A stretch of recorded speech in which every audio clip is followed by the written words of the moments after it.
नमस्कार, मी सोनाली. तुमचं मनापासून स्वागत आहे. आज आपण बनवत आहोत झणझणीत मसालेदार आणि अतिशय चविष्ट मिक्स स्प्राउटेड उसळ रस्सा भाजी. ही भाजी खायला खूपच टेस्टी लागते. चपाती, भाकरी आणि भातासोबत अप्रतिम लागते. तर चला अजिबात वेळ न घालवता रेसिपीला सुरुवात करूया.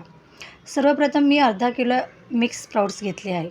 ते एका मोठ्या बाउलमध्ये काढून घेते. त्यानंतर स्वच्छ पाण्याने 2-3 वेळा छान धुवून घेते. स्प्राउट्स चांगले धुवून झाल्यावर त्यातील अतिरिक्त पाणी निथळण्यासाठी ते एका चाळणीत काढून ठेवते. तोपर्यंत आपण या झणझणीत रस्सा भाजीसाठी लागणाऱ्या मसाल्याची तयारी करून घेऊया. मसाला बनवण्यासाठी आपल्याला लागणार आहे मिक्स स्प्राउट्स तर लागणारच आहे.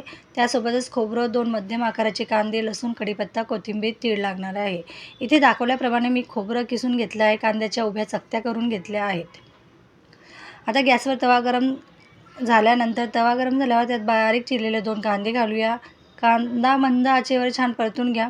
ते सोनेरी रंगाचे होईपर्यंत भाजायचे आहेत. कांद्याला छान गोल्डन रंग आला की त्यामध्ये किसलेलं खोबरं घालूया. आता खोबरंही कांद्यासोबत मंद आचेवर छान भाजून घ्या. खोबरं हलकंसं सोनेरी आणि खमंग झालं की आपल्या मसाल्याला खूप छान चव आणि रंग येतो.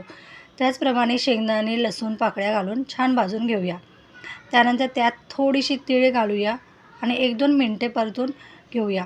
सर्व साहित्य मंद आचेवर छान खमंग भाजून झाले की गॅस बंद करा. आता हा भाजलेला मसाला पूर्णपणे थंड होण्यासाठी बाजूला ठेवूया.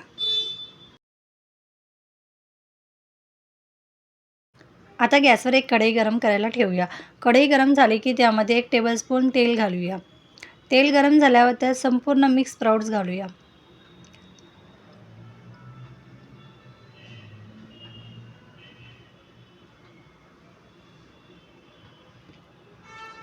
त्यामध्ये थोडं मीठ आणि थोडीशी हळद घालून सर्व छान एकजीव करून घेऊया.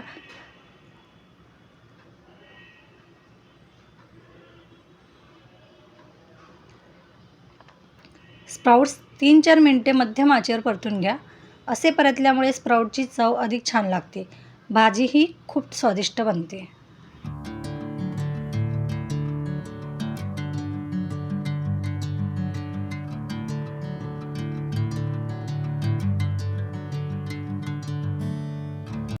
आता आपला भाजून ठेवलेला मसाला पूर्णपणे थंड झाला आहे.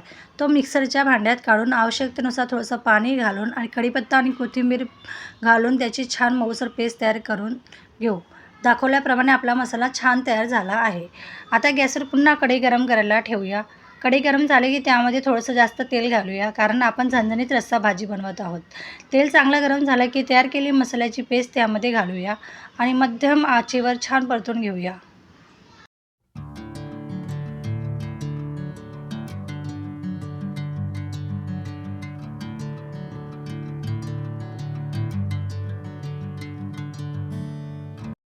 मसाला छान परतून झाला की त्याला झाकण ठेवून 2-3 मिनिटे मंद आचेवर शिजू द्या. मसाल्याला छान तेल सुटू लागलं की समजायचं आपला मसाला व्यवस्थित भाजून तयार झाला आहे. आपला मसाला आता छान शिजला आहे. त्याला तेलही व्यवस्थित सुटलं आहे. आता ज्या मिक्सरच्या भांड्यात आपण मसाल्याची पेस्ट केली होती त्यामध्ये आवश्यकतेनुसार थोडंसं पाणी घालून हेच पाणी कढईत घालूया. त्यामुळे मसालाही वाया जाणार नाही आणि आपल्या रस्स्यालाही छान घट्टपणा आणि चव येईल. आता या रस्स्यामध्ये 2 टीस्पून लाल तिखट, अर्धा टीस्पून हळद आणि 1 टीस्पून गरम मसाला घालूया. त्यानंतर सर्व मसाले रस्स्यामध्ये छान एकजीव होईपर्यंत व्यवस्थित मिक्स करून घेऊया. मसाले चांगले मिसळले की रस्स्याला सुंदर रंग आणि झणझणीत अशी चव येईल. मसाला जास्त घट्ट वाटत असेल तर त्यामध्ये आवश्यकतेनुसार थोडंसं पाणी घालूया.